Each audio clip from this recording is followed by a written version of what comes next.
Buas TV, rutin walaupun sedikit. Bismillahirrahmanirrahim. Alhamdulillah wassalatu wassalamu ala Rasulillah wa ala alihi wa sahbihi wasallam wa ba'du. Rabbi shrah li sadri wa yassir li amri wahlul 'uqdatan min lisani yafqahu qawli. Alhamdulillah, pada kesempatan yang berbahagia ini, setelah kita bersama-sama berada pada bulan suci Ramadan yang telah kita lalui dalam ibadah kita, dalam amal soleh kita, yang mudah-mudahan semua amalan yang kita lakukan di bulan yang mulia tersebut, di bulan suci Ramadan, diterima oleh Allah Subhanahu wa Ta'ala. Sembari saya mengucapkan kepada para pemirsa semuanya, taqabbalallahu minna wa minkum sholihal amal. Semoga Allah menerima segala amal ibadah kita dengan penerimaan yang baik. Pada kesempatan yang berbahagia ini, kita akan kembali melanjutkan episode penjelasan kita pada segmen sirah para wanita-wanita tabi'in. Dan insya Allah pada kesempatan yang berbahagia ini, dalam kebersamaan kita kurang lebih 1 jam ke depan, kita akan mengangkat satu tokoh wanita yang mulia, wanita yang agung, wanita yang merupakan cucu daripada manusia termulia di muka bumi ini, yaitu cucu daripada Rasulullah SAW. Nah, tokoh wanita tabi'in yang kita akan kaji, kita ambil hikmah pelajaran darinya, yaitu wanita yang bernama Zainab binti Ali. Nah, bagaimana ketokohan daripada Zainab binti Ali? Nah, kita akan berusaha untuk bisa mengambil faidah-faidah penting daripada kehidupan beliau, yang terutama bagi para wanita muslimah, bagi para akhwat, ummahat. Tokoh wanita ini, selain dia adalah seorang wanita yang berilmu, tapi juga beliau ini adalah seorang ibu rumah tangga yang cerdas, yang baik, sebagai seorang perempuan yang baik, ya. Tentu sangat penting bagi para akhwat, bagi para ummahat untuk terus memperbanyak, mengetahui, mempelajari tentang bagaimana para generasi-generasi awal dari para wanita. Apalagi mereka ini masih berada pada masa kemuliaan, masa yang pernah disabdakan oleh Nabi kita Sallallahu Alaihi Wasallam, khairul quruni qarni, sebaik-baik masaku zaman itu adalah masaku, zamanku, summal ladzina yalunahum, kemudian masa yang datang setelahnya 100 tahun kemudian summal ladzina yalunahum, kemudian masa 100 tahun yang ketiga. Nah, mereka ini hidup di masa-masa itu, hidup di zaman-zaman yang telah Nabi SAW sebutkan sebagai masa kemuliaan, zaman keemasan, zaman keberkahan. Nah, Zainab binti Ali radhiyallahu taala anha ini adalah seorang tokoh wanita yang sungguh luar biasa. Kalau kita melihat dari keluarga beliau, ya, maka siapa yang tidak mengenal keluarga beliau? Ada kakek beliau Rasulullah SAW, ada nenek beliau, istri Rasulullah Khadijah, ada laki-laki yang menjadi ayah beliau yang sungguh luar biasa, Ali bin Abi Thalib. seorang khalifah yang keempat daripada Khilafatul Rashidah. Ada Fatimah binti Rasulullah sallallahu alaihi wasallam yang pernah Nabi kita mengatakan bahwa Fatimah ini termasuk daripada 4 wanita termulia. Dalam hadis Nabi sallallahu alaihi wasallam beliau mengatakan bahwa kamula minar rijali katsirun walam yakmul minan nisa'i illa arba'ah. Dari kalangan laki-laki itu banyak yang sampai kepada tingkat kemuliaan. Walam yakmul minan nisa'i illa arba'ah.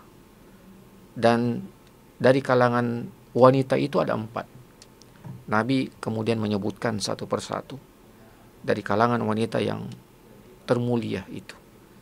Nabi sebutkan ada Asiyah, istri Fir'aun yang beriman kepada Allah.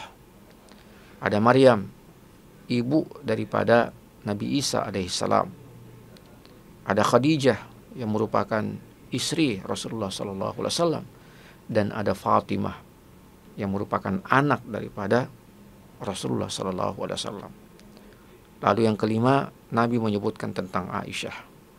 Wa fadlu Aisyah ala sa'iri an-nisa kafadli sarid ala sa'iri ta'am. Lalu Nabi menyebutkan bahwa keutamaan Aisyah dari semua para wanita itu seperti keutamaan makanan as-sarid daripada makanan-makanan yang lainnya. Nah, Zainab binti Ali ini orang yang dari sisi keluarga sungguh sangat mulia, sungguh sangat agung.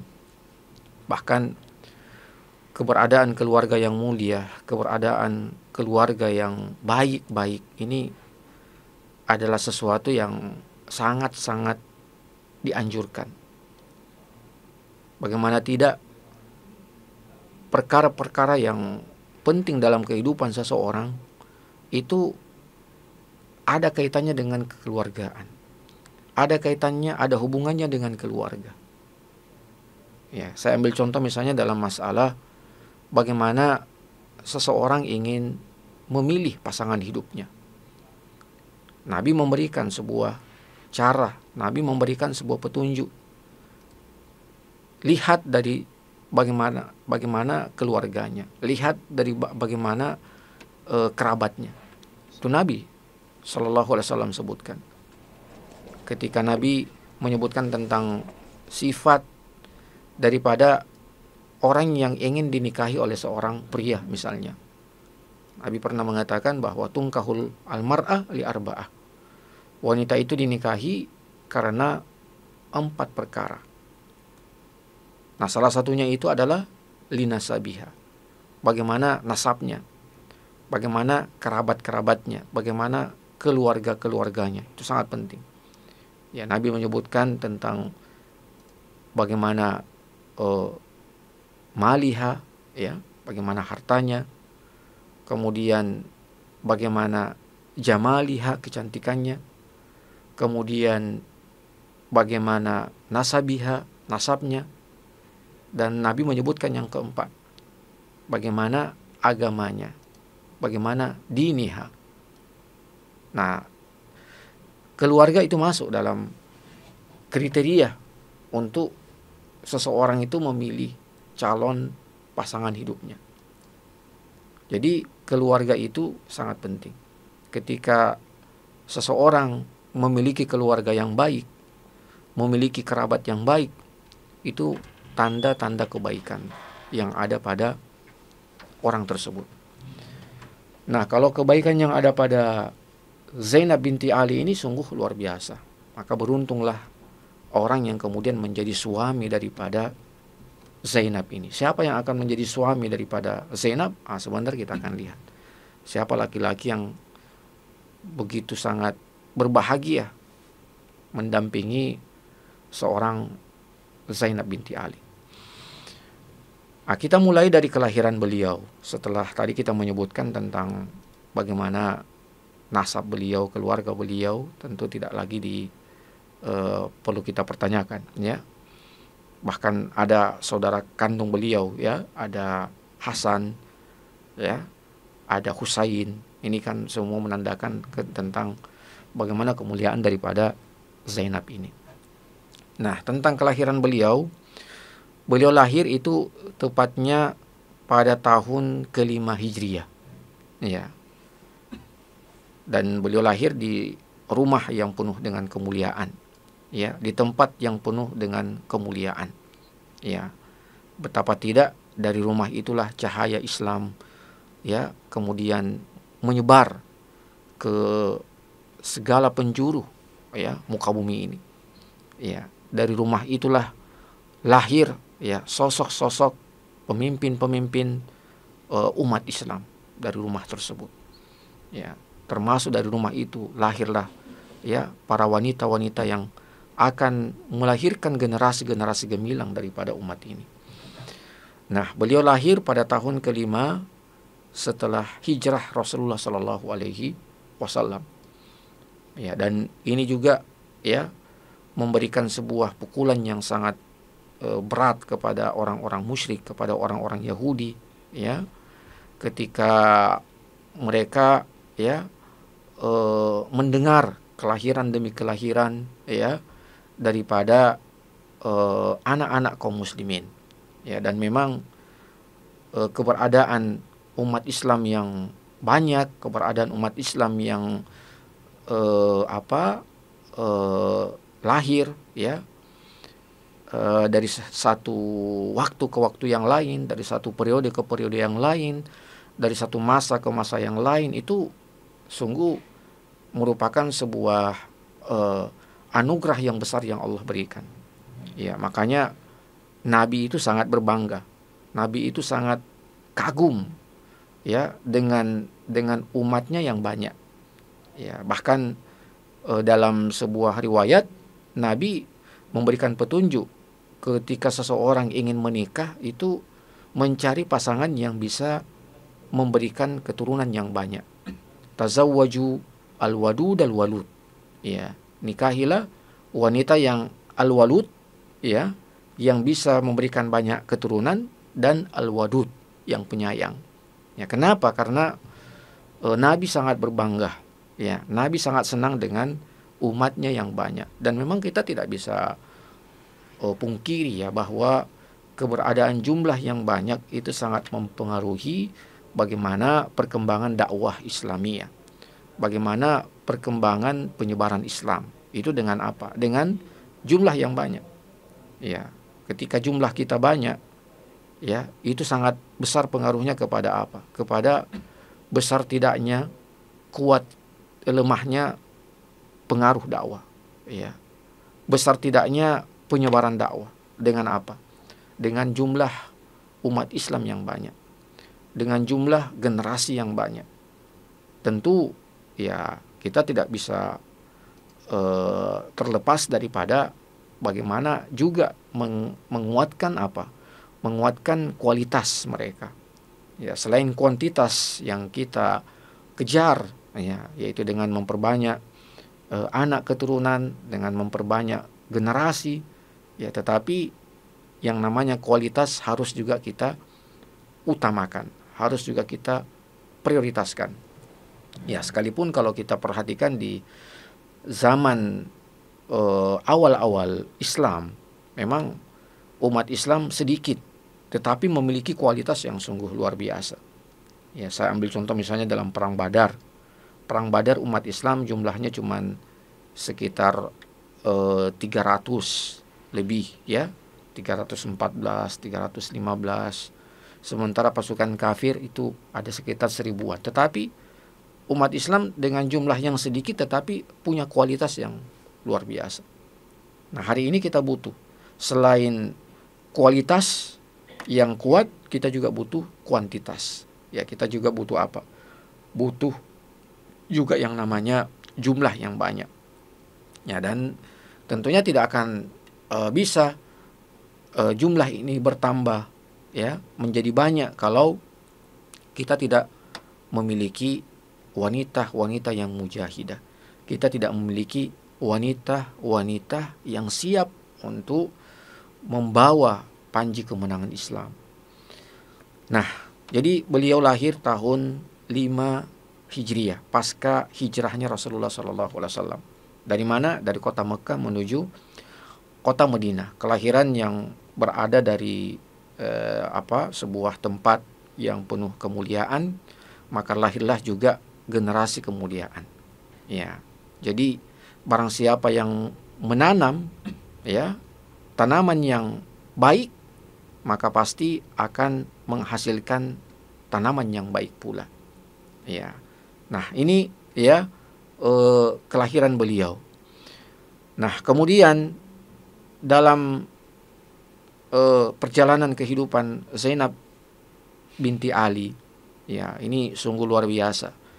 Ya, bagaimana Zainab binti Ali tumbuh menjadi seorang wanita yang cerdas, wanita yang pintar, ya, wanita yang berilmu, ya.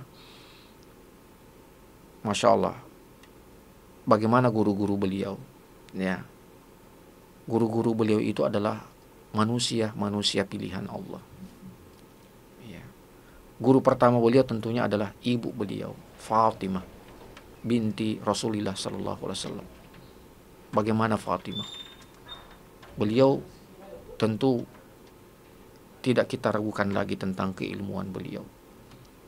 Kita tidak ragukan lagi tentang ketakwaan beliau. Kita tidak ragukan lagi tentang keimanan beliau. Kita tidak ragukan lagi tentang ketulusan, keikhlasan beliau. Maka disitulah Zainab binti Ali memulai pendidikannya. Dari Fatimah lah beliau memulai pendidikannya.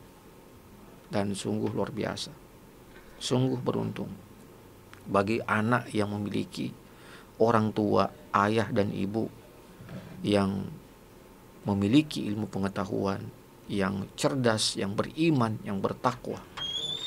Karena di mana tempat seseorang itu belajar, maka itu sangat memberikan pengaruh tentang bagaimana perkembangan dirinya. Ya. Nah, jadi subhanallah, ini yang sangat mempengaruhi bagaimana masa depan daripada seorang Zainab binti Ali. Wajarlah kalau kemudian beliau mewarisi ya apa yang dimiliki oleh sang ibu Fatimah dan apa yang dimiliki oleh sang ayah Ali bin Abi Thalib. Beliau warisi itu. Dan dalam beberapa kesempatan ya termasuk ketika terbunuhnya Husain, ya maka disitulah nampak bagaimana kecerdasan beliau, keunggulan beliau, kelebihan beliau dalam ya beberapa hal. Nah, jadi bahwasanya Zainab binti Ali ini ditempa oleh seorang ibu yang luar biasa, ditempa oleh seorang ayah yang luar biasa, yaitu Fatimah binti Rasulillah sebagai ibunda beliau, dan ada Ali bin Abi Thalib sebagai ayah beliau. Ya, dan tentu ya kakek dan nenek beliau, ya Rasulullah Sallallahu Alaihi Wasallam, dan juga ya nenek beliau. Ya, nah kalau kakek beliau Rasulullah masih sempat beliau dapatkan, ya karena masih 5 tahun hijrah Rasulullah itu beliau lahir, sementara Rasulullah itu wafat tahun ke-10 Hijriah. Berarti masih ada 5 tahun terjadi interaksi antara Rasulullah SAW dengan Zainab binti Ali. Ya makanya Rasulullah tentu ya beliau kalau kita lihat dalam sejarah, ya beliau sangat cinta kepada cucu beliau, dan memang karakter orang tua seperti itu ya, karakter kakek seperti itu, kadang lebih cinta kepada, lebih sayang kepada cucu-cucu mereka. Nah, termasuk Rasulullah ya mendapatkan karunia cucu ya, Hasan, Husain, dan Zainab ya, ada juga Fatimah ya. Nah, ini sungguh satu kebahagiaan lah yang sungguh luar biasa bagi Rasulullah Shallallahu Alaihi Wasallam, apalagi memiliki cucu perempuan. Ya, cucu perempuan ini yang kalau kita baca dalam sejarah tentang bagaimana peradaban bangsa Arab ya sebelum Islam itu datang, sungguh menghinakan kelahiran perempuan. Ya, menghinakan kelahiran anak gadis. Ya, kalau di masa jahiliyah ya sebelum Islam itu datang.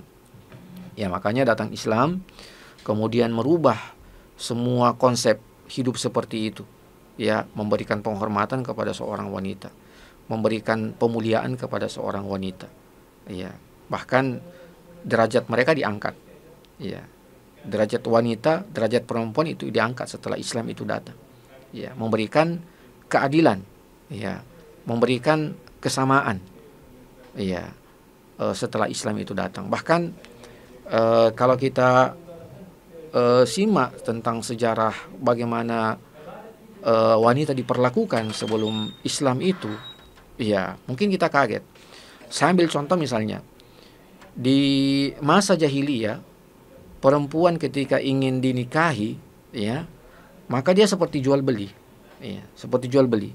Maksudnya di sini yang menerima mahar yang akan diberikan kepada perempuan itu bukan perempuan yang mengambilnya, tetapi yang menerimanya itu adalah sang ayah. Ya, jadi tidak ada hak bagi wanita pada mahar itu. Berbeda halnya dengan apa? Dengan ketika Islam datang, maka dirubah. Tetap ada mahar, tetapi mahar itu bukan menjadi hak milik orang lain, dia menjadi hak milik bagi wanita tersebut. Ya, jadi bukan seperti ketika sebelum Islam, ya, yang mendapatkan hak mahar itu sang ayah. Nah, ini seperti jual beli, seperti apa? Seperti ayah menjual anaknya. Ayah yang dapat hasilnya, uangnya, dan anaknya yang menikah. Nah, tapi setelah Islam itu tidak seperti itu. Nah, ini sebagai satu contoh bagaimana Islam memberikan pemuliaan kepada wanita. Ya, Islam memberikan pemuliaan kepada perempuan. Ya, tetapi tentunya dengan ya batasan-batasan yang telah Allah Subhanahu wa taala syariatkan. Ya, perempuan memang Allah muliakan, telah Allah tinggikan, tetapi tetap ya ar-rijalu qawwamuna 'alan nisa. Ya, itu tetap ya bahwasanya laki-laki itu pemimpin bagi para perempuan. Ya, bagaimanapun kecerdasannya perempuan, bagaimanapun ya kepintarannya perempuan, bagaimanapun keilmuan seorang perempuan, seorang wanita, tetapi ingat ya dalam hukum agama kita maka ya qawamun itu adalah laki-laki. Ya. Pemimpin itu adalah laki-laki. Ya.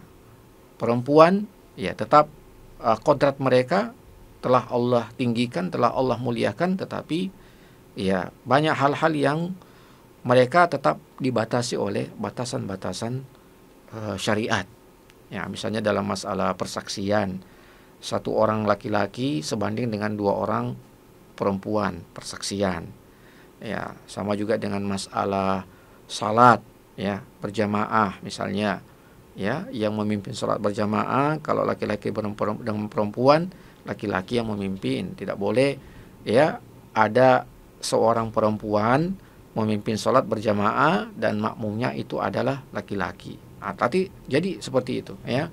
Mereka dimuliakan, mereka ditinggikan derajat mereka oleh Allah Subhanahu wa taala, tetapi ya ada ya perkara-perkara yang telah Allah Subhanahu wa taala berikan batasan-batasannya yang tidak boleh untuk melewati batasan tersebut.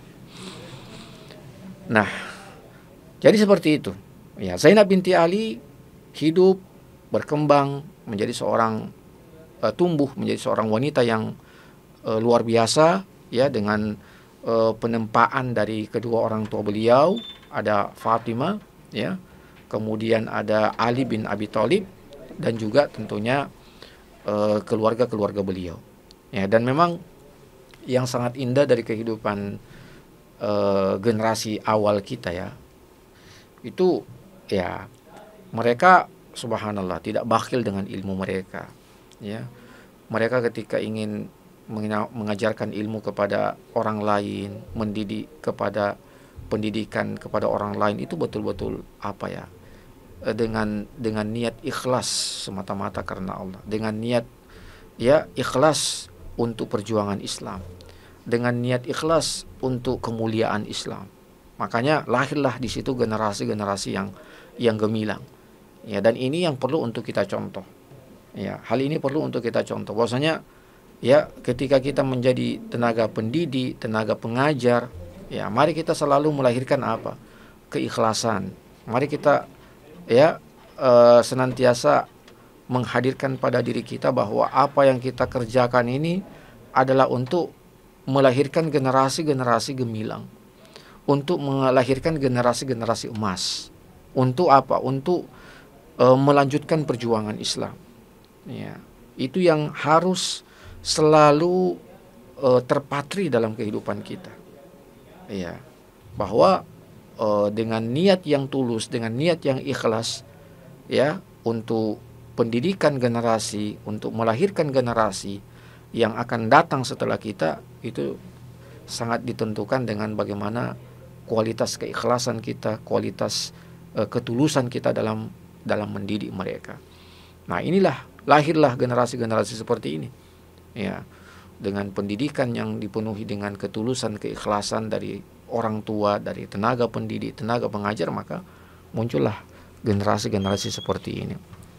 Ya, dan Islam ini dimenangkan, Islam ini dijayakan oleh generasi-generasi itu, generasi-generasi Qurani, generasi-generasi ya yang mereka ya beriman, bertakwa, ya. Itulah yang dengannya Allah Subhanahu wa taala menjayakan umat ini. Nah, ini yang perlu untuk kita contoh, ya. Ini yang perlu untuk kita selalu usahakan dalam setiap gerak-gerik kita, ya, dalam perjuangan Islam ini. Nah, jadi beliau seorang anak perempuan, ya, tetapi luar biasa, ya. Beliau ya menjadi seorang wanita yang berilmu, ya, dan di sini ya memberikan sebuah pelajaran besar bagi kita juga, bahwasanya ya perempuan itu bukan menjadi penyebab ya keterbelakangan daripada umat ini, tidak, ya. Tapi kalau kita lihat dari generasi-generasi awal kita, ternyata perempuan itu menjadi pembuka pintu-pintu peradaban. Mereka menjadi pencetus peradaban kehidupan mereka, para wanita, ya. Dan banyak sekali ya kalau kita mau menelusuri sejarah-sejarah tentang bagaimana kehadiran perempuan dalam peradaban dunia, dalam peradaban manusia, dalam peradaban ya kehidupan, maka ya kita akan mendapati banyak ya lembaran-lembaran sejarah para tokoh-tokoh wanita. Nah, termasuk Zainab binti Ali. Nah, jadi subhanallah, ya, di tengah kehidupan Zainab binti Ali, dalam kemuliaannya, dalam rumah ya kemuliaan bersama dengan ya orang-orang yang mulia, ya.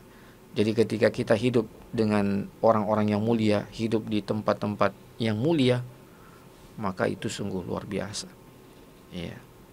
Maka hiduplah Anda dengan orang-orang yang mulia, ya. Hiduplah Anda di tempat-tempat kemuliaan, maka akan ya lahirlah generasi-generasi yang mulia, generasi-generasi yang gemilang.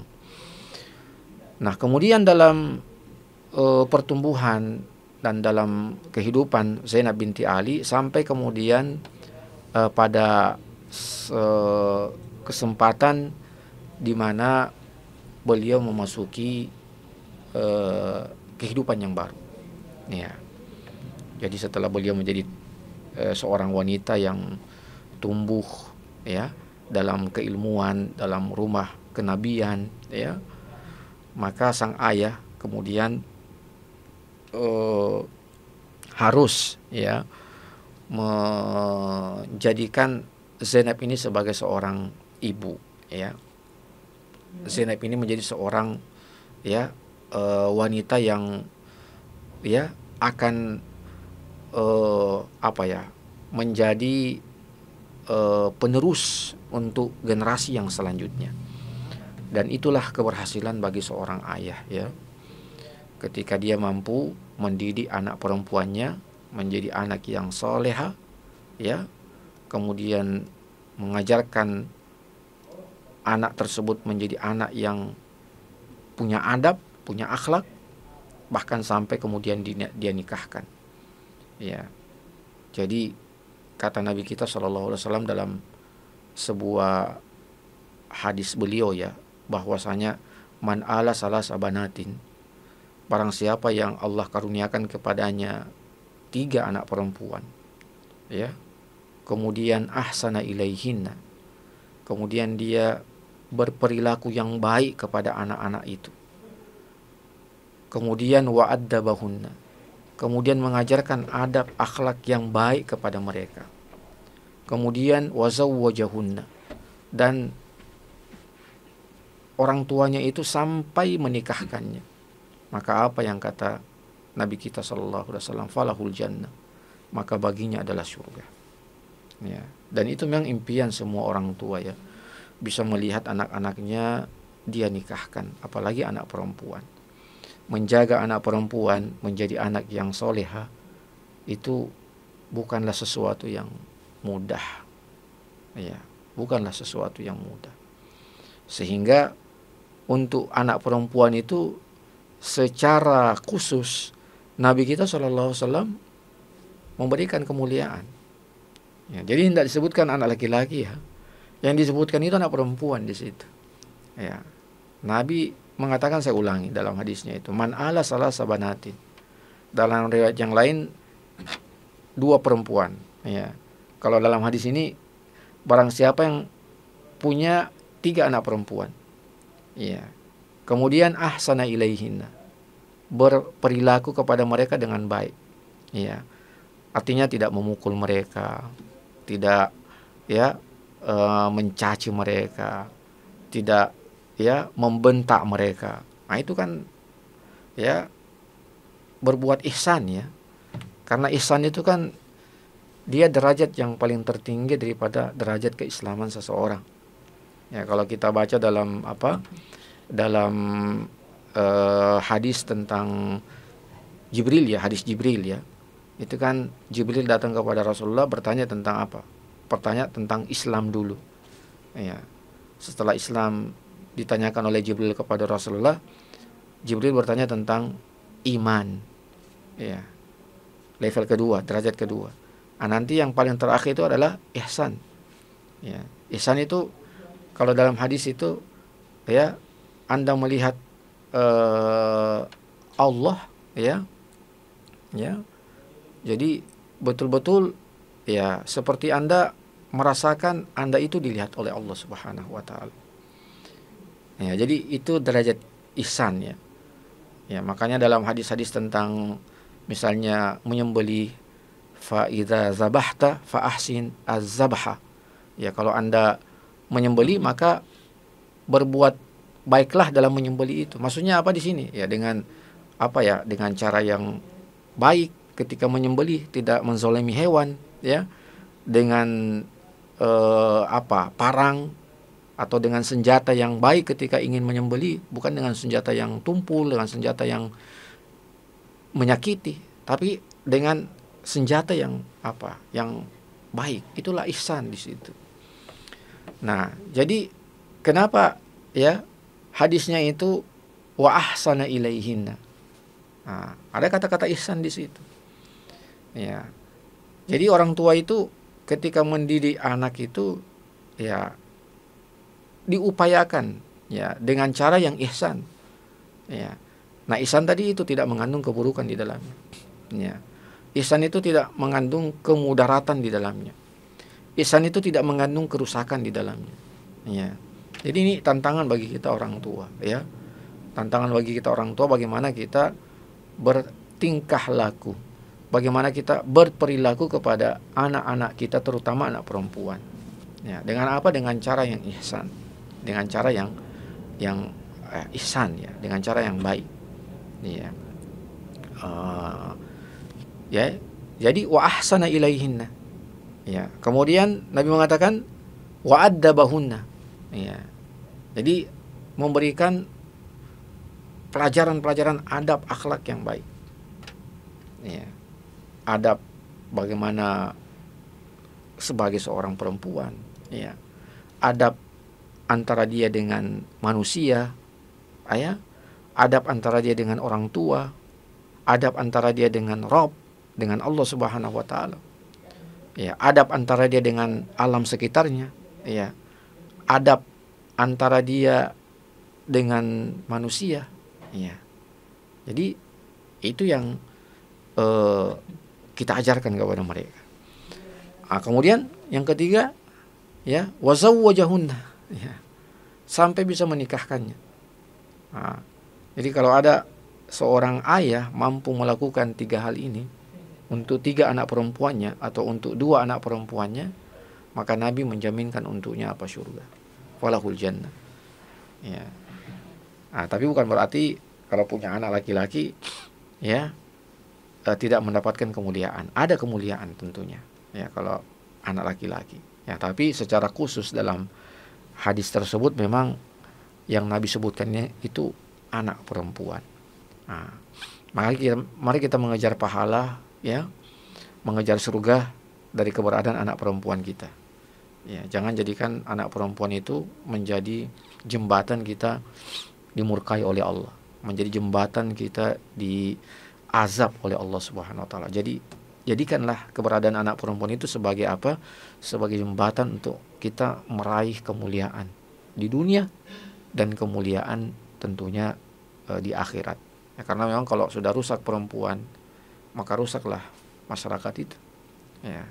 Tapi kalau baik perempuan kita, maka baiklah masyarakat itu. Nah, jadi ya kita persingkat, ya, bahwasanya beliau kemudian setelah tumbuh menjadi seorang wanita yang cerdas, berilmu, maka tibalah saatnya untuk sang ayah menikahkannya. Berarti Ali bin Abi Thalib sudah berada pada level yang terakhir untuk meraih kemuliaan. Kan sudah berbuat ihsan, sudah diberi ajarkan adab, tibalah saatnya untuk dinikahkan. Dan subhanallah, ternyata Ali bin Abi Thalib itu sudah menyiapkan siapa yang akan menjadi suami daripada Zainab ini. Ya, ini bukan sesuatu yang tidak dibolehkan, ya. Dibolehkan untuk sudah menyiapkan calon jodoh anak kita. Nah, Ali sudah menyiapkan, ya. Jadi Ali sudah menyiapkan bahwa yang menjadi suami daripada putri beliau ini Zainab itu dari keturunannya Ja'far bin Abi Thalib. Ya, bahkan beliau sudah mewakafkan, ya, anak Zainab beliau ini untuk menjadi keluarga daripada Ja'far bin Abi Thalib. Dan betul, ya, beliau kemudian dinikahkan dengan Abdullah bin Ja'far. Ya. Dan Abdullah bin Ja'far ini adalah seorang pemuda yang mulia, pemuda yang alim, yang dilahirkan di Habasyah, ya, di Ethiopia, ketika hijrahnya kaum muslimin ke Habasyah. Dan alhamdulillah dari pernikahan mereka ini penuh dengan keberkahan. Ya, selain keberkahan dalam kehidupan berupa berumah tangga, juga keberkahan hadirkanlah dalam kehidupan keluarga mereka anak-anak yang baik, anak-anak yang mulia. Ya, ada 4, ya, anak dari Ja'far yang diperoleh oleh Zainab, ya. Ada Ali, ya, ada Aunul Akbar, ada Abbas, ada Muhammad, dan ada Ummu Kulsum. Ya, jadi ada 5, ya. 5 di sini anak daripada Zainab, ya. Dan tentunya semuanya itu lahir dari rahim seorang ibu yang sangat mulia. Kemudian perjalanan kehidupan selanjutnya bahwasanya Zainab, Ini termasuk seorang pahlawan yang tegar, pahlawan yang kuat ya dalam peristiwa terbunuhnya Husain ya. Beliau termasuk wanita yang sangat membela keadilan. Beliau termasuk wanita yang sangat tegas dalam menegakkan keadilan. Ya, bahkan beliau tidak takut ya.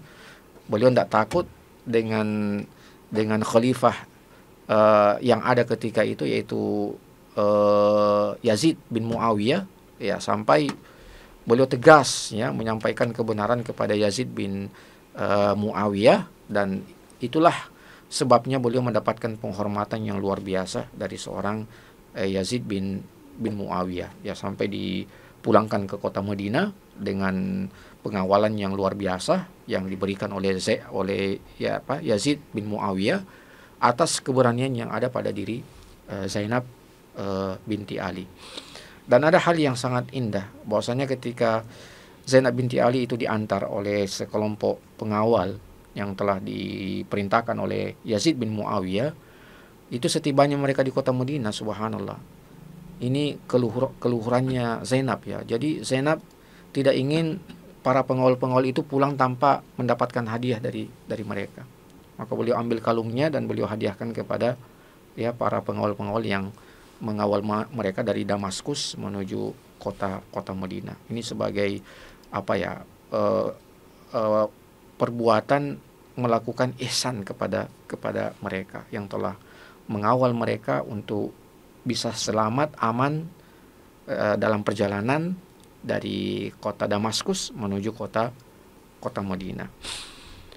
Nah, kemudian pada akhirnya berakhir pada wafat beliau ya. Beliau disebutkan wafat pada tahun 62 Hijriah ya, berdekatan dengan wafatnya anak-anak atau saudara-saudara beliau Husain ya, tidak berjauhannya antara tahun wafatnya dengan Husain yang terbunuh dan kedua anaknya ya dalam peristiwa Karbala itu. Ya, jadi beliau wafat tahun 62 Hijriah. Nah, ini ya sedikit yang kita bisa sampaikan tentang Zainab binti Ali radhiyallahu taala anha ya. Kalau para pemirsa ingin lebih melengkapi wawasan tentang siapa Zainab binti Ali, maka saya kira banyak referensi, termasuk buku yang kita jadikan sebagai pegangan pada sirah tabi'iyat ini, yaitu sirah tokoh wanita tabi'in yang ditulis oleh Ahmad Khalil Jum'ah. Ini juga bisa menjadi referensi untuk menambah pengetahuan wawasan kita tentang para tokoh-tokoh wanita tabi'in. Nah, saya kira ini yang bisa kami sampaikan. Barakallahu fikum wa jazakumullahu khairal jaza, dan insyaallah kita akan bertemu kembali pada episode tokoh wanita tabi'in di kesempatan yang berikutnya. Lebih dan kurangnya mohon dimaafkan. Wassallallahu ala nabiyina Muhammadin wa ala alihi washabihi wasallam. Walhamdulillahirabbil alamin. Wassalamualaikum warahmatullahi wabarakatuh.